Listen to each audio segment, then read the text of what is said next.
حضرت کعب کہتے ہیں کہ اس ذات کی قسم جس کے قبضہ قدرت میں میری جان ہے، وہ مچھلی اس کیڑے کو اور وہ کیڑا اس مچھلی کو برابر دیکھتے رہے۔ اگر مچھلی پھر اس حرکت کا ارادہ کرے تو پھر کیڑا اسی طرح اس کے دماغ میں داخل ہو جائے گا جیسے کہ پہلے داخل ہوا تھا۔ بلکہ ناظرین، ایک شخص نے حضرت علی رضی اللہ تعالیٰ عنہ سے سوال کیا تھا کہ مچھلی کی زبان کیوں نہیں ہوتی اور یہ پانی میں ہی کیوں رہتی ہے؟ حضرت علی رضی اللہ تعالیٰ عنہ نے جواب میں ارشاد فرمایا تھا کہ جب شیطان نے اللہ تعالیٰ کا حکم عدولی کرتے ہوئے حضرت آدم علیہ السلام کو اپنے تکبر کی وجہ سے سجدہ نہیں کیا تو شیطان کو اللہ تبارک تعالیٰ نے اپنے دربار سے نکال دیا۔ وہ بدصورت بن کر زمین تک جیسے گرا، انسان سے حسد اور نفرت کے ساتھ چیخنے لگا اور ہر کسی کو بتانے لگا کہ انسان اس زمین پر ظلم کرے گا۔ اس وقت مچھلی زمین پر بھی چلا کرتی تھی اور پانی میں رہا کرتی تھی، اس کے منہ میں بھی زبان ہوا کرتی تھی۔ تو وہ سمندروں کی طرف گیا تو اسے سب سے پہلے مچھلی نظر آئی، جسے اس نے آدم علیہ السلام کی تخلیق کا قصہ سنایا اور یہ بھی بتلایا کہ وہ خشکی اور بحر کے جانوروں کا شکار کرے گا۔ تو مچھلی نے تمام دریائی جانوروں تک حضرت آدم علیہ السلام کی کہانی سنائی۔ اسی وجہ سے اللہ تعالیٰ نے زبان کے شرف سے محروم کر دیا۔ ناظرین، حضرت سلیمان علیہ السلام اور مچھلی کا دلچسپ واقعہ بھی آپ کے ساتھ شیئر کرتے ہیں۔ حضرت سلیمان علیہ السلام نے اللہ پاک سے فرمایا کہ اے اللہ، مجھے آرزو کہ ایک دن تیری ساری مخلوقات جتنے بھی ذی روح ہیں سب کی ضیافت کروں۔ حضرت سلیمان علیہ السلام کو جب ہفت اقلیم کی بادشاہت عطا کی گئی تو وہ رب کے حضور یہ دعا مانگتے ہوئے اپنی خواہش کا اظہار کر رہے تھے۔ ندا آئی کہ اے سلیمان، میں سب کی روزی پہنچاتا ہوں، میری موجودات مخلوقات بے انتہا ہے، اس لیے سب کو تم نہیں کھلا سکتے۔ سلیمان علیہ السلام نے عرض کی، اے میرے رب، تو نے مجھے بہت نعمت دی ہے، تیری عنایت سے ہی سب کچھ ہے، اگر تیرا حکم ہو تو میں سب کا طعام تیار کروں۔ اللہ رب العزت کا حکم ہوا کہ دریا کے کنارے ایک عالی شان مکان بنواؤ اور اسے نہایت کشادہ رکھو تاکہ جس مخلوق کو دعوت دو اس مکان میں بآسانی آ سکے۔ حکم خداوندی کے بعد حضرت سلیمان علیہ السلام نے اس عمارت کی تیاری شروع کروا دی، جس کو مکمل ہونے میں تقریباً 1 سال اور 8 مہینے لگ گئے۔ میدان جیسے کشادہ، اس مکان میں کھانے پینے کا سامان و اسباب مہیا کیا گیا۔ کم و بیش 22,000 گائیں ذبح کی گئیں اور بہت کثیر تعداد میں دیگیں پکائیں۔ مشروبات کے تالاب تھے جن کی تیاری جنات سے کروائی گئی اور ایک پرتکلف قسم کی دعوت کا اہتمام کیا گیا۔ جب ضیافت کی ساری تیاریاں مکمل ہو گئیں تو حضرت سلیمان علیہ السلام نے سارے جہان کی مخلوقات میں منادی کرا کے کھانے کی دعوت دے دی۔ ساری مخلوقات، انسان، جن، چرند، پرند، درندے، ہر طرح کے کیڑے مکوڑے، خشکی، تری اور ہوا میں اڑنے والے اور رینگنے والے بھی تمام مخلوق کھانے کی دعوت پہ آ پہنچی اور اس مکان میں جمع ہو گئیں۔ اب سلیمان علیہ السلام نے اللہ تعالیٰ کی عظمت اور قدرت کو دیکھنے کے لیے تمام جمع شدہ مخلوقات کا مشاہدہ کرنا چاہا۔ چنانچہ ہوا کو حکم دیا کہ تخت سلیمان کو اٹھا کر دریا کے اوپر ہوا میں معلق رکھے تاکہ حضرت سلیمان علیہ السلام ہر متنفس کو اپنی نظر سے دیکھیں اور اللہ کی قدرت کاملہ کا مشاہدہ کر سکے۔ عین اس وقت جب تخت ہوا میں معلق تھا، ایک مچھلی نے دریا میں سے سر نکالا اور سلیمان علیہ السلام سے بولی، اے اللہ کے نبی، اللہ پاک نے مجھے آپ کی طرف دعوت پہ بھیجا ہے اور یہ بھی معلوم ہوا کہ آپ نے آج تمام مخلوقات کے لیے کھانا تیار کیا ہے۔ میں اس وقت بہت بھوکی ہوں، لہٰذا آپ مجھے پہلے کھانا دے دیجیے۔ حضرت سلیمان علیہ السلام نے فرمایا، تم ذرا صبر کرو اور باقی سب کو بھی آ لینے دو، پھر ان کے ساتھ جتنا چاہو کھا لو۔ وہ مچھلی بولی، اے اللہ کے نبی، میں خشکی پہ اتنی دیر نہیں ٹھہر سکوں گی کہ سب کا انتظار کروں۔ یہ سن کر سلیمان علیہ السلام نے اجازت دیتے ہوئے کہا کہ اگر تمہارے لیے ٹھہرنا مشکل ہے تو پھر تم کھانا کھا لو اور جتنا تمہارا جی چاہے کھا لو۔ یہ سنتے ہی وہ مچھلی دریا سے نکل کر اس میدان نما مکان میں آئی اور جتنا کچھ کھانا وہاں پڑا تھا سارے کا سارا ایک ہی لقمے میں کھا گئی۔ پھر سلیمان علیہ السلام کی طرف مڑی اور ان سے مزید کھانا مانگنے لگی۔ یہ دیکھ کر سلیمان علیہ السلام متعجب ہوئے اور بولے، میں نے تمام مخلوقات کے لیے کھانا تیار کیا تھا جو تم نے ایک ہی نوالے میں کھا لیا۔ اے مچھلی، کیا اس سے بھی تیرا پیٹ نہیں بھرا جو تو اور کھانا مانگ رہی ہے؟ مچھلی بولی، اے اللہ کے نبی، اللہ تعالیٰ مجھے ہر روز 3 لقمے رزق دیتا ہے اور جو کھانا آپ نے تیار کیا تھا وہ تو سب کا سب صرف ایک لقمہ بنا۔ آج آپ کی مہمانی میں بھوکی رہی ہوں اور اگر آپ اسی طرح باقی مہمانوں یعنی مخلوقات کو بھی کھانا نہیں دے سکے تو آپ نے ناحق انہیں کھانے پہ بلوایا۔ سلیمان علیہ السلام مچھلی کی یہ باتیں سن کر حیرت زدہ رہ گئے، چکرائے اور ان پر غشی طاری ہو گئی۔ پھر جب ہوش میں آئے تو ندامت سے سجدے میں گر پڑے اور روتے ہوئے کہنے لگے، اے اللہ میں نے بہت ہی قصور کیا اور تیری درگاہ میں نادانی کی، میں نادان و مسکین ہوں اور اس بات سے ہمیشہ کے لیے توبہ کرتا ہوں، بے شک مجھے اور سارے جہان کو رزق دینے والا صرف تو ہی ہے۔ اب آپ کو بالکل مختصراً حضرت یونس علیہ السلام کی مچھلی کے پیٹ میں رہنے کا واقعہ سناتے ہیں۔ ناظرین، حضرت یونس علیہ السلام اللہ تعالیٰ کے برگزیدہ پیغمبر تھے۔ آپ کا ذکر قرآن عزیز میں آیا ہے۔ حضرت یونس علیہ السلام کا ذکر قرآن کریم کی 6 سورتوں میں آیا ہے: سورہ نساء، سورہ نام، سورہ یونس، سورہ الصافات، سورہ انبیاء، سورہ قلم۔ ان میں پہلی 4 سورتوں میں یونس علیہ السلام کا نام مذکور ہے اور آخری 2 سورتوں میں ذوالنون اور صاحب الحوت یعنی مچھلی والا کہہ کر پکارا گیا۔ حضرت یونس علیہ السلام ایک عظیم اور کریم نبی تھے۔ ان کا قصہ قرآن پاک میں ایک انوکھا قصہ ہے جو ہم سب کے لیے سبق آموز ہے اور اللہ تعالیٰ کی مدد کا یقین دلانے والا دلچسپ واقعہ ہے۔ حضرت یونس علیہ السلام کے والد کا نام متی تھا اور یہ سیدنا ابراہیم علیہ السلام کی نسل سے تھے، لہٰذا یہ اسرائیلی نبی تھے۔ ان کو آشوریوں کی ہدایت کے لیے عراق بھیجا گیا تھا۔ یہ عراقی کافر و مشرک لوگ تھے۔ اس قوم کا مرکز اس وقت نینوا تھا، جس کے وسیع کھنڈرات آج بھی دریائے دجلہ کے مشرقی کنارے پر آباد ہیں، موصل شہر کے عین مطابق پائے جاتے ہیں۔ حضرت یونس علیہ السلام نے آشوریوں کو وحدہ لا شریک لہ کی دعوت دی تو انہوں نے حضرت یونس علیہ السلام کو جھٹلایا اور بتوں کی پرستش کو چھوڑنے سے انکار کر دیا اور اپنے کفر پر ڈٹے رہے۔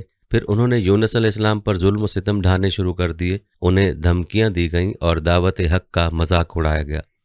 تب مسلسل یونس علیہ السلام ان کی مخالفت سے متاثر ہو کر قوم سے خفا ہو گئے اور ان کو 3 دن میں آنے والے دردناک عذاب الہی کی بد دعا دے دی۔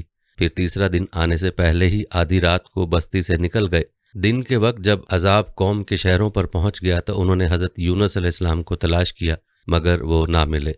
حضرت یونس علیہ السلام کا اپنی قوم سے ناراض ہو کر چلے جانا ایک طرح سے ہجرت تھی، مگر انہیں اس کا حکم نہیں دیا گیا تھا۔ وہ عذاب کی اطلاع دینے کے بعد اللہ کی اجازت کے بغیر اپنا علاقہ چھوڑ کر چلے گئے تھے۔ آثار عذاب دیکھ کر جب آشوریوں نے توبہ استغفار کی تو اللہ نے انہیں معاف کر دیا۔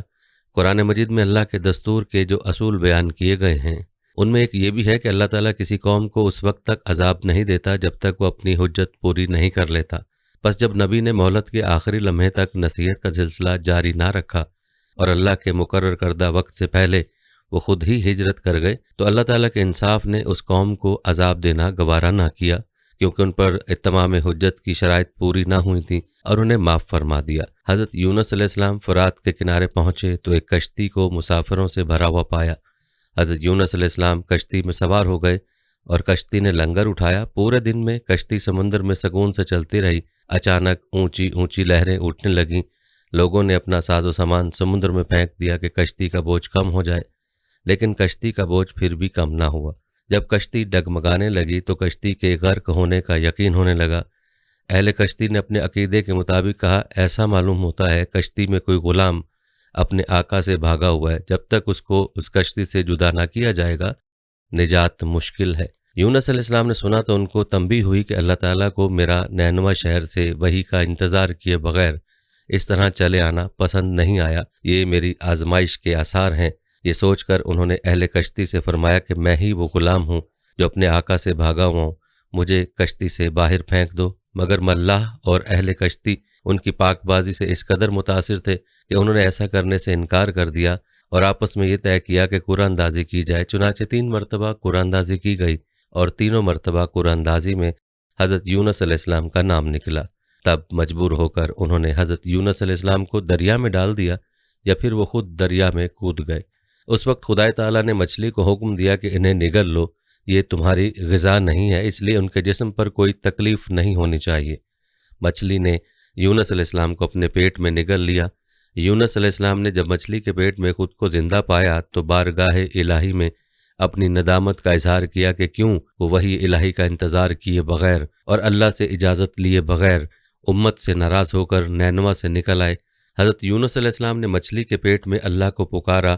ان پر 3 اندھیرے اکٹھے ہو گئے تھے، رات کا اندھیرا، مچھلی کے پیٹ کا اندھیرا اور سمندر کا اندھیرا۔ اگر وہ یہ تسبیح نہ فرماتے تو قیامت تک مچھلی کے پیٹ میں رہتے۔ آخر کار وہ اندھیروں میں پکار اٹھے، الہی تیرے سوا کوئی معبود نہیں ہے، تو یکتا ہے، میں تیری پاکی بیان کرتا ہوں۔ بلا شبہ میں اپنے نفس پر خود ہی ظلم کرنے والا ہوں دوستو اس دعا اور اس پکار کو اللہ تعالیٰ نے اتنا پسند فرمایا کہ جو بھی مسلمان اپنی کسی حاجت میں یہ دعا مانگے گا اللہ تعالیٰ اس کی دعا ضرور قبول فرما لیں گے۔ یہ قبول دعاؤں میں سے ایک دعا ہے۔ ابن حاتم حضور صلی اللہ علیہ وسلم فرماتے ہیں کہ جب یونس علیہ السلام نے یہ دعا کی تو یہ کلمات عرش کے گرد گھومنے لگے۔ فرشتے کہنے لگے کہ یہ بہت دور دراز جگہ سے آواز آ رہی ہے، لیکن کان اس سے پہلے اس سے آشنا ضرور ہیں۔ آواز بہت ضعیف ہے۔ اللہ تعالیٰ نے حضرت یونس علیہ السلام کی درد بھری آواز کو سنا تو فرمایا کیا تم اس آواز کو نہیں پہچانتے؟ انہوں نے کہا نہیں۔ فرمایا یہ میرے بندے یونس کی آواز ہے۔ فرشتوں نے کہا وہی یونس جس کے پاک عمل قبول شدہ ہر روز تیری طرف چڑھتے تھے اور جس کی دعائیں تیرے پاس قبول تھیں۔ الہی جیسے وہ آرام کے وقت نیکیاں کرتا تھا تو اس کی مصیبت کے وقت اس پر رحم کرے۔ تو اسی وقت اللہ تعالیٰ نے مچھلی کو حکم دیا کہ وہ آپ کو بغیر کسی تکلیف کے سمندر کے کنارے پر اگل دے۔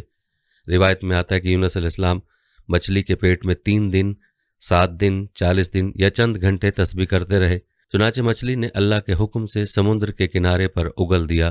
حضرت عبداللہ بن مسعود رضی اللہ تعالیٰ عنہ فرماتے ہیں کہ مچھلی کے پیٹ میں رہنے کی وجہ سے ان کا جسم ایسا ہو گیا تھا جیسا کہ پرندے کا پیدا شدہ بچہ جس کا جسم نرم ہوتا ہے اور جسم پر بال تک نہیں تھے۔ غرض یونس بہت نحیف و ناتواں حالت میں خشکی پر ڈال دیے گئے تھے۔ اس کے بعد اللہ تعالیٰ نے ساحل پر ایک بیل دار درخت اگایا۔ حضرت ابو ہریرہ رضی اللہ تعالیٰ عنہ فرماتے ہیں کہ جب مچھلی نے یونس علیہ السلام کو کھلے میدان میں ڈالا تو اللہ تعالیٰ نے آپ پر یقطین کی بیل اگا دی۔ ان سے پوچھا گیا کہ یقطین کسے کہتے ہیں؟ فرمایا کدو کے پودے کو کہتے ہیں۔ اس کے علاوہ اللہ نے ان کے لیے ایک جنگلی بکری بھیج دی جو زمین کی گھاس اور جڑی بوٹیاں کھاتی تھی اور صبح و شام آپ کو دودھ پلاتی تھی، حتیٰ کہ آپ کی توانائی لوٹ آئی۔ حضرت یونس علیہ السلام درخت کے سائے میں جھونپڑی بنا کر رہنے لگے۔ چند دنوں بعد ایسا ہوا کہ اس بیل کی جڑ میں اللہ تعالیٰ کی طرف سے کیڑا لگ گیا اور اس نے جڑ کو کاٹ ڈالا۔ جب جڑ کو کاٹ ڈالا اور بیل سوکھنے لگی تو یونس علیہ السلام کو بہت دکھ ہوا۔ تب اللہ تعالیٰ نے وحی کے ذریعے ان کو مخاطب کیا اور فرمایا یونس تم اس بیل کے سوکھنے پر کتنا رنج کا اظہار کر رہے ہو جو ایک حقیر سی چیز ہے، مگر تم نے یہ نہ سوچا کہ نینوا کی 1 لاکھ سے زائد آبادی جس میں انسان بس رہے ہیں اور ان کے علاوہ جاندار بھی آباد ہیں، اس کو برباد اور ہلاک کر دینے میں کیا ہم کو کوئی ناگواری نہیں ہوگی؟ اور کیا ہم ان کے لیے اس سے زیادہ شفیق و مہربان نہیں ہیں جتنا کہ تجھ کو اس بیل سے انس ہے جو تم وحی کا انتظار کیے بغیر قوم کو بد دعا کر کے ان کے درمیان سے نکل آئے۔ ادھر یونس علیہ السلام کی بستی چھوڑ دینے کے بعد نینوا کے لوگوں کو یقین ہو گیا تھا کہ وہ ضرور خدا کے سچے پیغمبر ہیں اور اب ہلاکت یقینی ہے۔ تب ہی یونس علیہ السلام ہم سے جدا ہو گئے ہیں۔ یہ سوچ کر فوراً بادشاہ سے لے کر رعایا تک سب کے دل خوف و دہشت سے کانپ اٹھے اور یونس علیہ السلام کو تلاش کرنے لگے تاکہ ان کے ہاتھ پر اسلام کی بیعت کریں، اور ساتھ ہی خدا تعالیٰ سے توبہ و استغفار کرنے لگے اور ہر قسم کے گناہوں سے کنارہ کش ہو کر آبادی سے باہر میدان میں نکل آئے اور بارگاہ الہی میں بلند آواز سے اقرار کرتے رہے اے ہمارے رب، یونس علیہ السلام جو تیرا پیغام ہمارے پاس لے کر آئے تھے ہم اس کی تصدیق کرتے ہیں اور ہم اس پر ایمان لاتے ہیں۔ آخرکار اللہ پاک نے ان کی دعا قبول فرمائی اور ان کو عذاب الہی سے محفوظ فرما لیا۔ بہرحال یونس علیہ السلام کو اللہ پاک نے صحت و تندرستی دے کر اب دوبارہ نینوا جانے کا حکم دیا کہ قوم میں رہ کر ان کی رہنمائی فرمائی جائے۔ چنانچہ حضرت یونس علیہ السلام نینوا واپس تشریف لے گئے۔ قوم کے لوگوں نے جب انہیں دیکھا تو خوشی کا اظہار کیا۔ حضرت یونس علیہ السلام کی زندگی نینوا ہی میں گزری اور وہیں ان کا انتقال ہوا اور وہیں ان کی قبر تھی جو نینوا کی تباہی کے بعد نامعلوم ہو گئی۔ اس قصے میں سبق یہ معلوم ہوتا ہے کہ لوگوں، اللہ تعالیٰ کے بھیجے ہوئے نبی کی قدردانی کیا کرو۔ اگر نبی کی نافرمانی ہو تو قوم پر عذاب نازل ہوتا ہے۔ دوستو، ہم پر اللہ تعالیٰ کی رحمت ہے کہ ہم آخری نبی کی امت ہیں۔ اس امت پر اجتماعی عذاب نازل نہیں ہوگا، مگر یہ حقیقت ہے کہ اگر ہم نبی کی اتباع نہیں کریں گے اور اسلامی تعلیمات کی قدردانی نہیں کریں گے تو اللہ تعالیٰ ہم سے ناراض ہو جائیں گے۔